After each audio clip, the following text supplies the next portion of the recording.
Voilà, bonjour à tous et bienvenue pour ce nouveau temps d'édification. Nous voulons prendre le temps encore ce soir de partager la parole de Dieu parce que nous croyons que la parole de Dieu est agissante. Et parce qu'elle est agissante, nous croyons que quand nous la lisons, que quand nous l'étudions, Dieu peut nous parler directement. Et donc c'est ce à quoi nous nous attendons encore ce soir, que Dieu puisse nous parler directement, à vous comme à moi, au travers de sa parole. Simplement, je pense que Dieu veut s'adresser à son peuple. Je crois qu'il a encore des choses à nous dire et nous est important d'être attentifs à ce que Dieu veut encore nous communiquer ce soir. Alors je propose qu'on puisse simplement prier, demander la grâce de Dieu, et puis nous irons ensemble écouter le Seigneur, ce qu'il veut encore nous partager. Seigneur, merci encore pour ce temps, Seigneur, que tu permets dans ta présence. Merci Seigneur mon Dieu, oui, pour ta parole, parce qu'elle est, c'est vrai, agissante, et nous le croyons. Nous croyons que ta parole, elle est vraie, elle est vivante, et qu'elle prend vie en nous. Seigneur, merci pour tous tes préceptes, tes commandements, tes enseignements. Merci pour le fondement des apôtres, Seigneur. Nous voulons vraiment encore nous y tenir ce soir. Nous voulons, Seigneur, te laisser toute la place. Nous voulons que tu puisses, Seigneur mon Dieu, bien nous enseigner, nous exhorter, nous permettre d'aller plus loin. Seigneur, à toi soit la gloire et l'honneur encore. Merci pour tout ce que tu vas faire, mon Sauveur et mon Dieu. Amen. Amen. Voilà. La Bible, qui est la parole de Dieu, regorge de paraboles, d'images prises de la nature principalement pour nous enseigner, pour nous permettre de comprendre notre nature charnelle et pécheresse, mais aussi notre identité en Christ et tout ce qui s'y rattache. Nous croyons que tout ce que la Bible dit est vrai. Amen. Nous croyons que tout ce que Dieu a inspiré aux auteurs bibliques l'a été pour notre croissance, notre correction, notre édification, afin que, comme le dit l'apôtre Jean dans sa première épître, un jour nous serons semblables à lui, et simplement parce que nous le verrons tel qu'il est. Et ça, c'est notre espérance bénie. Nous voulons nous attacher à ce que dit la parole de Dieu. C'est pour ça que nous voulons suivre ses préceptes et ses enseignements, ses commandements. Alors je vous propose donc ce soir de nous arrêter sur l'un des éléments naturels que nous trouvons dans la parole de Dieu, et cet élément, c'est la pierre. Ce matériau traverse toute la parole de Dieu. Nous trouvons nombre de passages dans quasiment tous les livres de la Bible qui nous parlent de la pierre, d'une manière ou d'une autre. L'Ancien comme le Nouveau Testament, sont traversés par cette pierre qui tantôt est utilisée de manière naturelle, tantôt est utilisée de manière symbolique. De la Genèse à l'Apocalypse, ce ne sont pas moins de 169 occurrences, 169 versets dans la parole de Dieu. Ces pierres ont servi notamment à Jacob à bâtir des monuments en l'honneur de l'Éternel. Vous lirez ça en Genèse 35, verset 14. À fermer des puits, Genèse 29, verset 3. À bâtir des autels à la demande et en l'honneur de l'Éternel. On peut lire des textes comme Exode 20, verset 15, ou encore 24, verset 4, Deutéronome 27, verset 5 à 6. Elles ont servi à graver les commandements de Dieu. Dans l'Exode 24, 12, 31, verset 18, ou encore Deutéronome 27, verset 3 et 8. De Corinthiens 3, verset 7 aussi. Elles composent ces pierres l'éphod et le pectoral du sacrificateur. Et là, il y a nombre de références dans le livre de l'Exode à partir du chapitre 25. Elles servent de souvenir pour le peuple d'Israël, selon ce que nous dit le livre de Josué. Elles ont servi à David pour battre Goliath. Nous trouvons ça dans 1 Samuel 17, 40. À construire une maison pour non seulement le roi David, pour Salomon, mais aussi pour Dieu. Plusieurs références dans les livres de 1 Samuel, 2 Samuel, un roi. À garnir aussi la couronne du roi David. Trouvons ça dans 2 Samuel 12, verset 30. À réchauffer la nourriture d'Élie dans le désert. 1 roi 19, 6. À ruiner des champs, selon ce que nous dit le deuxième livre des rois, chapitre 3, verset 19. À construire la maison de Dieu, le temple, dans Esdras 5, verset 8, ou encore 6, verset 4, à être lancé ou à ramasser, selon ce que nous dit l'Ecclésiaste au chapitre 3, à se protéger, Ésaïe 2, verset 21, Elles ont servi aussi au diable pour la tentation de Jésus, dans Matthieu chapitre 4 verset 3, ou encore à se meurtrir, selon ce que nous dit l'évangile de Marc, chapitre 5 verset 5. Elles ont aussi servi à lapider, dans Jean 8, 59, 10, 31, ou encore Actes chapitre 7 et la lapidation d'Étienne. Enfin, elles ont servi aussi à fermer des tombeaux, non seulement celui de Jésus, Matthieu chapitre 27, mais aussi dans Jean 11, nous trouvons cette pierre qui ferme le tombeau de Lazare. Autrement dit, nous voyons dans ce bref cheminement biblique que cette pierre se trouve dans quasiment tous les livres de la Bible et a vraiment des applications diverses et variées. À l'heure où nous entendons couramment que le meilleur investissement c'est la pierre, il nous faut donc tout de même constater que dans cette société gangrénée par l'athéisme, nous avons élevé des statues de pierre, mais aussi nous avons élevé des livres, sacralisé des paroles et des lieux à travers des cérémonies. Nous avons fait des écrits des idoles de cellulose. En fait, le matériel est devenu plus important que Dieu, et même que l'homme. Je cite en cela Philippe Perrault-Minot, un géologue, qui a dit ceci en s'inspirant du texte de Job, chapitre 28. « On a porté la main sur le roc, on a renversé des montagnes sans dessus-dessous, on a porté des tranchées dans les roches pour y découvrir tout ce qu'il y a de précieux, on scrute le fond des eaux pour amener à la lumière ce qui y est caché, mais où se trouve la sagesse, où se trouve l'intelligence ?» Quelle lucidité! La parole de Dieu fait ce même constat en donnant une solution à l'homme. Même si la loi a été gravée sur des pierres, Dieu a mis cette loi dans le cœur de chacun et non dans des matériaux terrestres. Le psalmiste dit au psaume 37, verset 31, en parlant du juste, « La loi de son Dieu est dans son cœur et il ne chancelle pas. » Nous pouvons donc tirer ce premier constat ce soir. L'investissement humain, la pierre, n'aura et ne sera jamais une certitude, un fondement sûr. Par contre, avoir la loi de Dieu dans son cœur, écouter et obéir à l'enseignement biblique est gage d'une vie stable et d'un pas sûr. Alors, je reviens maintenant à la pierre dans la parole de Dieu et à son symbolisme. J'ai dit tout à l'heure que David avait choisi 5 pierres polies dans le torrent pour battre Goliath, ce Philistin qui était démesuré. La pierre qu'il va tirer et qui atteindra Goliath en plein front symbolise le sauveur des temps à venir. Et le Philistin Goliath, le monde d'iniquité que le prophète Daniel représente comme un géant fait de richesses d'or, d'argent, d'airain et de fer, mais aux pieds d'argile. C'est Jésus. Alléluia. C'est Jésus qui fera tomber cette bête d'une seule pierre, la pierre principale, la pierre angulaire. Nous lisons ceci en Daniel, chapitre 2, versets 34 à 35. « Tu regardais, lorsqu'une pierre se détacha sans le secours d'aucune main, frappa les pieds de fer et d'argile de la statue et la mit en pièces. Alors le fer, l'argile, l'airain, l'argent et l'or furent brisés ensemble et devinrent comme la balle qui s'échappe du nerf en été.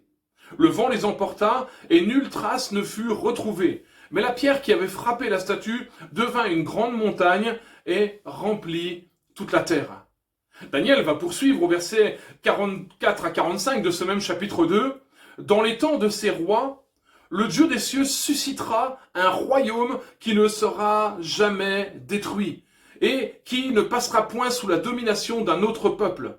Il brisera et anéantira tous ces royaumes-là, et lui-même subsistera éternellement. C'est ce qu'indique la pierre que tu as vue se détacher de la montagne, sans le secours d'aucune main, et qui a brisé le fer, l'airain, l'argent et l'or. » La pierre angulaire.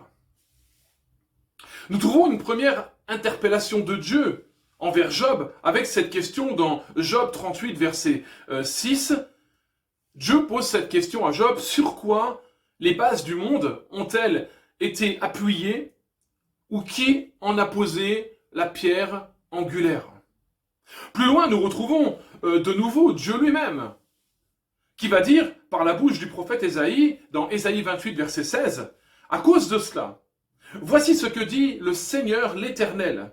Je mets dans Sion en guise de fondation une pierre choisie, angulaire, précieuse, solidement posée. Celui qui s'appuie sur elle sera en sécurité.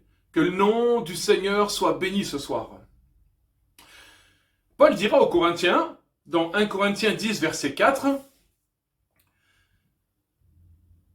en parlant du peuple d'Israël dans le désert, et qu'ils ont tous bu le même breuvage spirituel, car ils buvaient à un rocher spirituel qui les suivait, et ce rocher était Christ. Que le nom du Seigneur soit béni. Dans ce contexte précis, Jésus va s'exprimer en disant aussi, dans Jean 7, 37, « Si quelqu'un a soif, qu'il vienne à moi et qu'il boive. » Amen. Ça c'est valable pour chacun ce soir encore. Si quelqu'un a soif, qu'il vienne à moi. Seul Jésus, ce soir encore, dans ce monde tellement desséché, eh bien, est capable de nous ressourcer, est capable d'étancher nos soifs, ces soifs qui parfois peuvent prendre tellement de formes. Le Seigneur a cette possibilité, cette capacité et se propose encore ce soir avec cette parole, eh bien, d'étancher nos soifs, de nous donner à boire, afin que nous n'ayons plus jamais soif de ces choses du monde, mais que nous puissions avoir soif de lui, de sa parole, de ses commandements et d'être saints comme il nous demande d'être saints. Que son nom soit béni.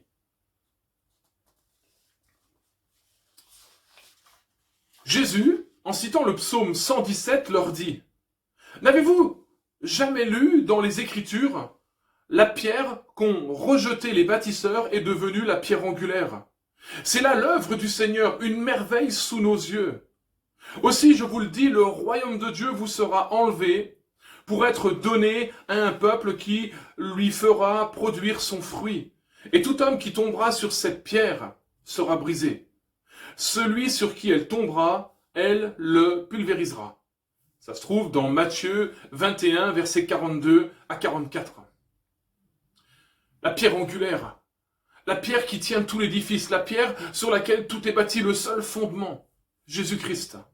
L'apôtre Pierre va lui aussi citer ce même psaume 117 dans un de ses discours, dans les Actes des Apôtres. Il va dire ceci: « Alors Pierre, rempli de l'Esprit Saint, leur déclara, « Chef du peuple et ancien, nous sommes interrogés aujourd'hui pour avoir fait du bien à un infirme, et l'on nous demande comment cet homme a été sauvé. Sachez-le donc, vous tous ainsi que le peuple d'Israël, c'est grâce au nom de Jésus le Nazaréen, crucifié par vous, ressuscité par Dieu, c'est grâce à lui que cet homme se trouve là devant vous guéri. Ce Jésus, il est la pierre que vous aviez rejetée, vous les bâtisseurs, et il est devenu la pierre d'angle. En dehors de lui, il n'y a point de salut. En son nom, donné aux hommes, est le seul qui puisse nous sauver. » Amen, c'est ce que nous croyons. Jésus est devenu la pierre angulaire, la pierre principale, et c'est dans le seul nom de Jésus-Christ que nous pouvons être sauvés. C'est dans la seule œuvre de Jésus-Christ, crucifié et ressuscité, eh bien que nous trouvons le salut, la vie éternelle, le pardon de nos péchés, et dans la repentance, eh bien, nous sommes réconciliés avec Dieu. Oui, Jésus est devenu la pierre angulaire, c'est-à-dire le fondement sur lequel la Bible nous appelle à bâtir nos vies. Nous sommes invités à écouter et à mettre en pratique tout l'enseignement de Jésus et des apôtres afin de bâtir sur un fondement solide qui ne fléchira pas quand viendra la tempête. Rappelons-nous ce passage de l'évangile de Matthieu au chapitre 7, les versets 24 à 27, où Jésus dit « Ainsi quiconque écoute ce que je viens de dire et le met en pratique, sera comme un homme intelligent qui a bâti sa maison sur le rocher, sur la pierre. La pluie est tombée, les rivières ont débordé, la tempête s'est abattue sur cette maison, mais elle ne s'est pas écroulée car ses fondations étaient posées sur le roc, sur la pierre. Mais quiconque écoute ce que je viens de dire et ne le met pas en pratique sera comme un homme insensé qui a bâti sa maison sur le sable. La pluie est tombée, les rivières ont débordé, la tempête s'est abattue sur cette maison et elle s'est écroulée. Et sa ruine a été complète. Paul dira aussi aux Éphésiens, « Vous avez été édifiés sur le fondement des apôtres et des prophètes, Jésus-Christ lui-même étant la pierre angulaire. » L'apôtre Pierre va nous conduire après, à comprendre qu'autant que Jésus est la pierre angulaire, pierre vivante, rejetée des hommes, nous sommes, nous aussi, appelés à être de ces pierres vivantes, qui participent à l'accroissement de l'édifice. Il dira dans sa première épître au chapitre 2, versets 4 à 9, « Approchez-vous de lui. Il est la pierre vivante que les hommes ont éliminée, mais que Dieu a choisie parce qu'il en connaît la valeur. Vous aussi, soyez des pierres vivantes qui servent à construire le temple spirituel, et vous serez le sacerdoce saint, présentant des offrandes spirituelles que Dieu pourra accepter à cause de Christ Jésus. » On lit en effet dans l'Écriture, « Voici je pose en Sion une pierre angulaire, une pierre choisie et de grande valeur. » Là encore, il cite le psaume 117. « Celui qui lui donne sa foi ne connaîtra pas la honte. Ainsi donc, honneur à vous qui avez la foi, mais pour ceux qui refusent de croire, l'Écriture dit, la pierre éliminée par les bâtisseurs est devenue la pierre d'angle. Une pierre sur laquelle on bute un rocher qui fait tomber. Ces gens-là butent en refusant d'obéir à la parole, et c'est bien ce qui devait leur arriver. Ayant donc défini qu'il s'agit bien de Jésus, la pierre angulaire, l'apôtre Pierre dit ici que celle-ci est devenue aussi un rocher de scandale, une pierre d'achoppement. Nous savons aujourd'hui, avec tout l'évangile, que Jésus a été ce rocher de scandale pour tout le monde religieux de son époque. Tous, pharisiens et autres, ont cherché à le faire taire, à le tuer, à le faire mourir. Aujourd'hui encore, force est de constater, dans notre monde déchristianisé, que parler de Dieu ne pose pas de problème, ne pose de problème à personne, mais que parler de Jésus-Christ déclenche des guerres. On veut toujours autant le faire taire en emprisonnant les chrétiens ou en les tuant. Eux qui sont devenus, par la grâce de Dieu, des pierres vivantes. Nous fêtons demain un bien triste anniversaire que celui des attentats du 11 septembre 2001 qui ont fait suite à la mort d'un des leaders d'Al-Qaïda pour des raisons notamment religieuses. 19 ans plus tard, malheureusement, l'actualité fait ressortir encore de tels conflits. La persécution des chrétiens dans le monde continue parce que nous représentons Christ. Mais gloire soit rendue à Dieu ce soir. Car l'apôtre nous dit que celui qui croira en ce rocher de scandale, en cette pierre angulaire, en cette pierre d'achoppement qui fait tomber, ne sera pas confus. Amen. Et j'espère que c'est votre cas, j'espère que c'est votre état ce soir, parce que nous croyons en Christ, parce que nous croyons en ses paroles, parce que nous avons fondé nos vies, notre existence sur le bon fondement, sur le rocher, nous ne sommes pas confus. Nous sommes même au clair quant à l'actualité, quant à tout ce que nous traversons, puisque la Bible ne nous a pas laissés orphelins, la Bible nous dit que Dieu nous a envoyé le Saint-Esprit qui nous conduit dans toute la vérité. Et en même temps, la Bible nous parle de tous ces événements qui sont en train de prendre place, de se dérouler là juste devant nous. Le titre que j'ai donné à cette pensée ce soir et aujourd'hui, c'est « Quel type de pierre sommes-nous » Selon ce que nous venons de voir, ce que nous enseigne la parole de Dieu, nous pouvons être, ou ne pas être, malheureusement, le bon type de pierre. La parole de Dieu nous appelle à être des pierres vivantes et non des pierres d'achoppement, c'est-à-dire des pierres qui font tomber. Paul écrit aux Corinthiens, « Vous êtes le temple de Dieu ». 1 Corinthiens 3, verset 16.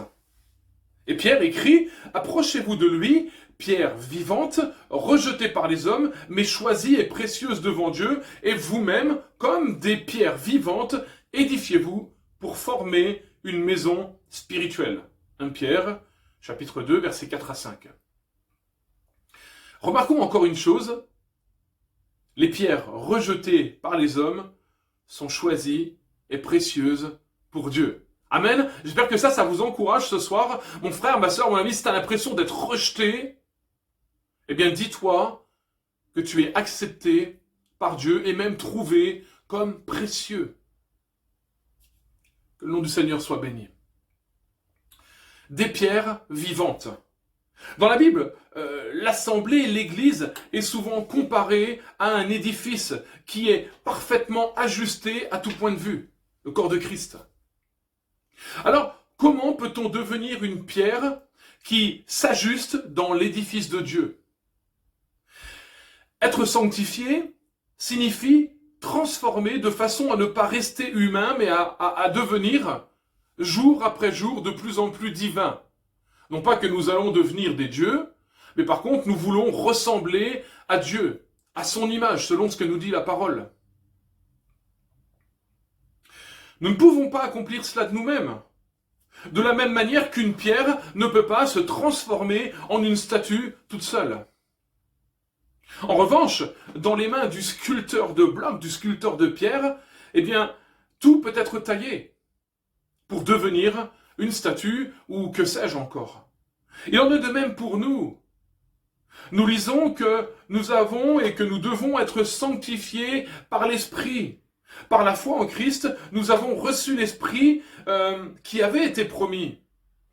Et parce que l'Esprit habite en nous, eh bien, parce que nous sommes en Christ, parce que nous vivons en Dieu, alors jour après jour, le Seigneur nous sculpte, afin que nous puissions devenir cette pierre ajustée qui va entrer dans l'édifice et qui va être à sa place. Vous savez comme moi que quand on monte un mur, eh bien parfois il arrive que nous soyons obligés de retailler certaines pierres parce qu'elles sont trop grandes, parce qu'elles sont trop hautes, parce qu'elles sont trop grosses et elles ne rentrent pas. Mais une fois les avoir taillées, une fois les avoir préparées, eh bien elles viennent épouser la forme que nous voulions qu'elles épousent afin de pouvoir combler un trou, afin de pouvoir entrer et soutenir l'édifice. Ainsi, tous ces blocs, toutes ces pierres, j'ai envie de dire qu'ils luttent en vain, et là je parle évidemment de nous, les pierres vivantes, pour se transformer en statue, pour être transformés, eh bien, peuvent être transformés par les mains du sculpteur. Et en cela, eh bien, nous avons une espérance. Nous croyons que le Seigneur est en train de s'occuper de nous. Nous croyons que le Seigneur est en train de nous transformer, de nous travailler, afin que nous puissions être à la place qu'il veut dans l'édifice spirituel que représente l'Église de manière universelle, mais avant tout l'Église locale. Aujourd'hui, beaucoup d'hommes forment les gens pour qu'ils s'ajustent à leur parti politique ou à leur dénomination religieuse. Ils cherchent tous à être grands et à recevoir de l'approbation de la société contemporaine. Mais nous ne pouvons pas nous ajuster à la fois au ciel et à la terre. Je vais répéter ça. Nous ne pouvons pas à la fois nous ajuster au ciel et à la terre.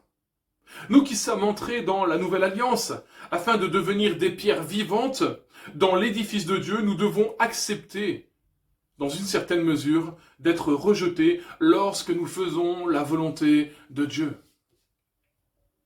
Nous sommes amenés à être façonnés, conformément au commandement, eh bien, ceux que Jésus a donnés à ses disciples avant son ascension. Relisons Actes chapitre 1, verset 2. Au fil du temps, des pierres ont été taillées pour l'édifice de Dieu.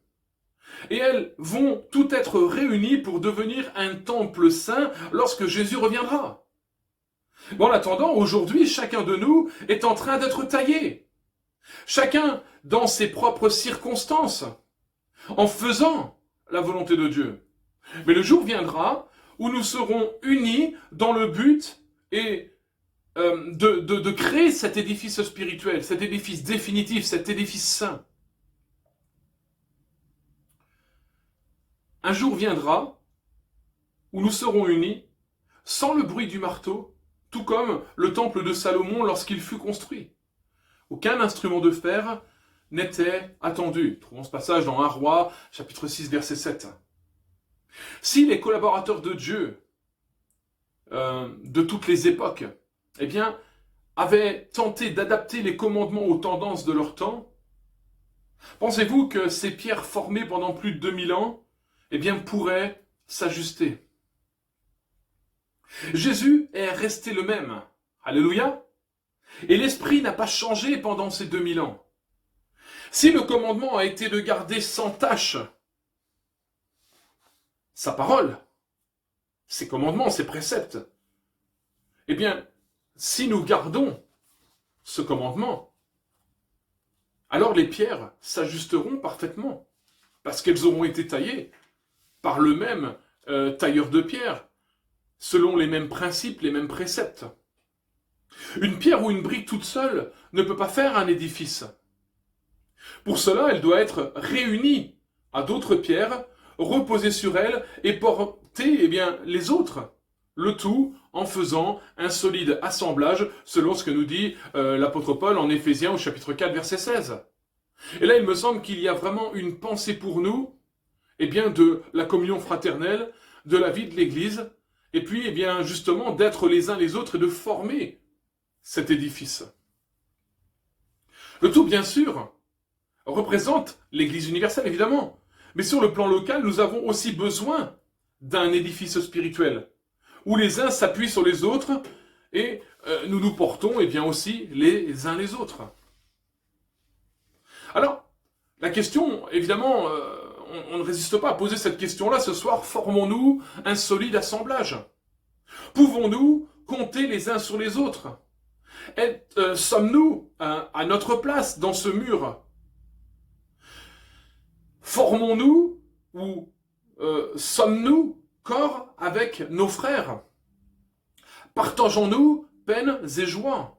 Avons-nous vraiment oublié ce que celui-ci nous a dit, ce que celui-là nous a fait? Il me semble que nous oublions si facilement nos propres erreurs, mais quand c'est celles des autres, c'est un peu plus compliqué. C'est le propre de l'homme. Alors, regardons à nouveau l'image de ce mur de pierre qui est devant nous, l'église. Et puis, imaginons qu'on enlève la brique, la pierre là, du milieu. Évidemment, le mur ne va pas s'écrouler, mais il va présenter une faiblesse, un point faible. Allons-nous créer dans l'édifice de notre église cette faiblesse, ce point faible? Et si nous sommes tout seuls, comment porterons-nous le poids de nos difficultés et même de nos angoisses? La Bible nous appelle à être ensemble. La Bible nous appelle à être ces pierres vivantes dans l'édifice, pour la construction de l'édifice. Après ce que dit le psalmiste au psaume 133, c'est là que l'Éternel envoie la bénédiction, la vie pour l'éternité. Que le nom du Seigneur soit béni.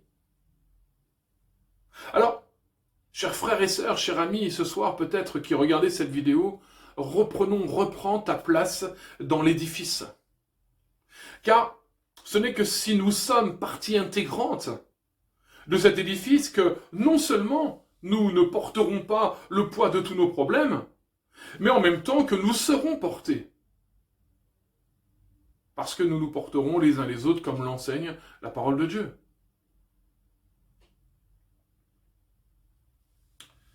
Alors on pourrait se dire, évidemment, on parle de mur, mais le mur lui-même, comment va-t-il tenir? Eh bien, il tiendra bon que s'il est ancré au sol, basé sur un fondement solide. Et la Bible nous dit en 1 Corinthiens 3, verset 11, « Car personne ne peut poser un autre fondement que celui qui a été posé, à savoir Jésus-Christ. » Et si notre mur, si notre édifice, si notre église aujourd'hui, si l'église qu'on appelle l'église de Jésus-Christ est vraiment bien fondée sur le fondement de la parole, sur le fondement des apôtres, alors cette église, ce mur, cet édifice spirituel tiendra dans le temps. Et il va même s'affermir et continuer à s'élever, à continuer à se construire, à se bâtir. Mais évidemment, il faut que cet édifice, que ce soit notre vie personnelle ou que ce soit l'Église dans laquelle nous sommes, eh bien, soit bâti sur le seul fondement qu'est Jésus-Christ.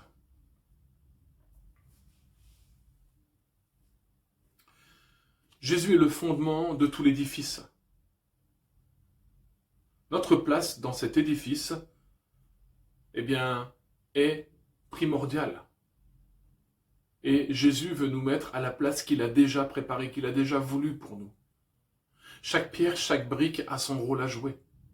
Et il me semble que c'est là que nous devons ou devrions être des pierres vivantes. Enfin, nous pouvons aussi malheureusement eh bien, être des pierres d'achoppement, des pierres qui font tomber.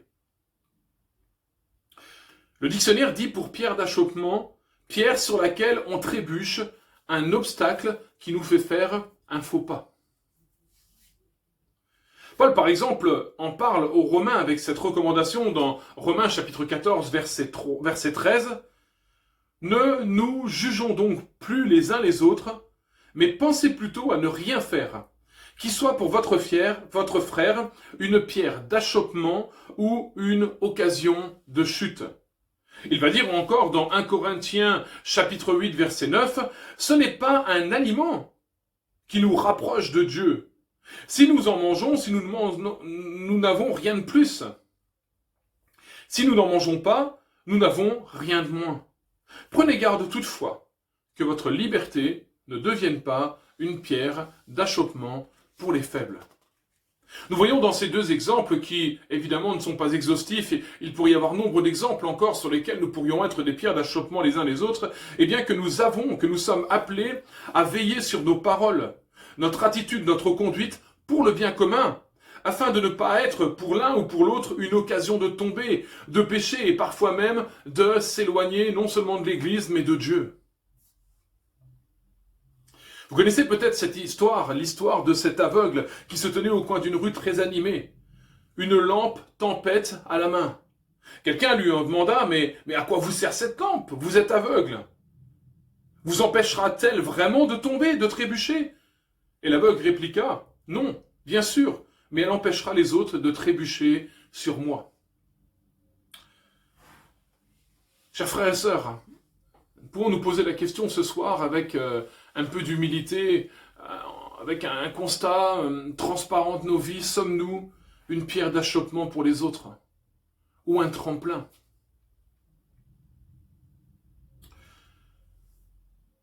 Quels sont ces problèmes qui divisent les chrétiens et qui créent des obstacles dans leur marche spirituelle? À l'époque de l'Église du Nouveau Testament, ces problèmes concernaient des viandes qu'on pouvait manger ou pas, des vêtements qu'on pouvait porter ou pas, ou alors respecter certains jours fastes ou néfastes, des jours de fête. Il y a 30 ou 40 ans, le plus grave problème pour les chrétiens était d'aller voir un film au cinéma, ou de posséder un poste de télévision.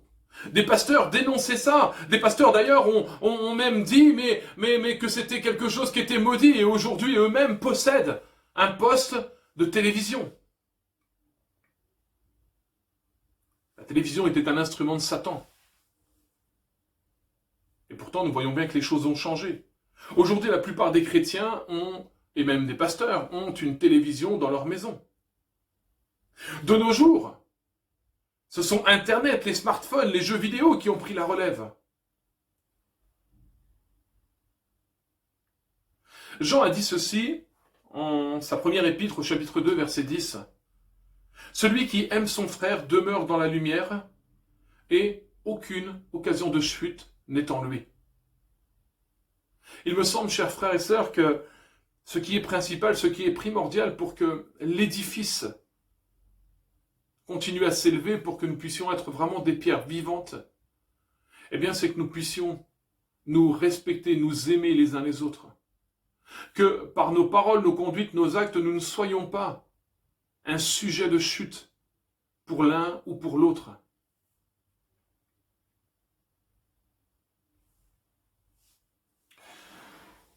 Ésaïe a aussi, donné cet ordre, de la part de l'Éternel évidemment, Ésaïe 57, verset 14, « Enlevez tout obstacle du chemin de mon peuple ». Il me semble que c'est à ça que nous devons servir. Nous devons servir à nous porter les uns les autres. Nous devons servir à nous édifier les uns les autres. Nous devons servir à ne pas placer des obstacles devant les pieds ou les vies de nos frères et sœurs, mais plutôt à veiller à ôter tous les obstacles possibles. Nous devons être bienveillants les uns envers les autres. Nous devons encore travailler une fois de plus au bien commun. Parce que c'est à ça que Dieu nous appelle. Dieu nous appelle à être des pierres vivantes qui vont être dans l'édifice, qui vont apporter des sacrifices vivants. Sacrifices d'action de grâce, de louange, d'honneur. Mais la Bible dit aussi que malheureusement, nous pouvons être ces pierres d'achoppement. Alors, il me semble que, et je vais terminer avec ça, la parole de Dieu nous adresse aujourd'hui cette recommandation. Ne faites rien qui puisse faire trébucher qui que ce soit. Soyons de ceux et de celles ce soir encore qui mettent en œuvre, qui obéissent à la parole de Dieu. Soyons de ceux et de celles qui écoutent les commandements du Seigneur. Soyons de ceux et de celles qui vont baser leur vie sur le rocher qu'est Jésus-Christ, cette pierre angulaire qui a traversé les siècles. Soyons de ceux et de celles qui vont tout faire pour ne pas faire trébucher qui que ce soit, mais au contraire, pour être les pierres vivantes en place, à leur place, taillées, rentrées dans l'édifice, et qui vont supporter, qui vont être supportées, mais qui vont aussi supporter que le nom du Seigneur soit béni. Laissons le Seigneur faire son œuvre encore. Que le Seigneur nous aide à être ces pierres vivantes. Qu'il veut que nous soyons qui s'imbriquent dans l'édifice de l'Église, servant au soutien des uns et au salut des autres.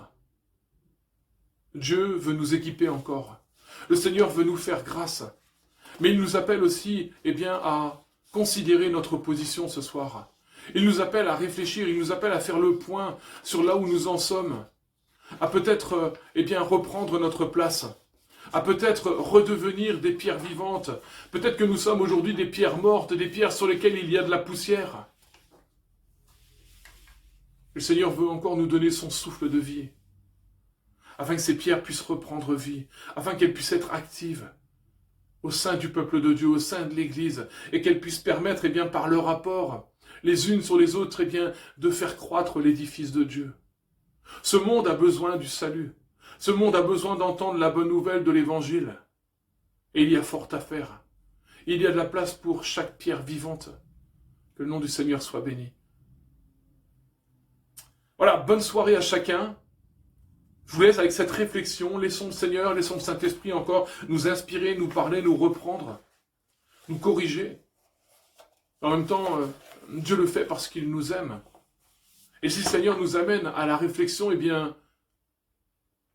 c'est sûrement parce qu'il y a besoin de réflexion. Parce que nous avons besoin d'évoluer, de grandir encore. Que son nom soit béni. Le Seigneur ne se trompe jamais. Amen. Voilà, bonne soirée à chacun. Soyez encouragés, bénis, fortifiés dans le nom du Seigneur. Protégez-vous encore. Respectons les normes sanitaires qui nous sont imposées encore. Et portons-nous bien dans le Seigneur, non seulement physiquement, mais spirituellement aussi. Voilà, bonne soirée à chacun et à dimanche. Soyez bénis.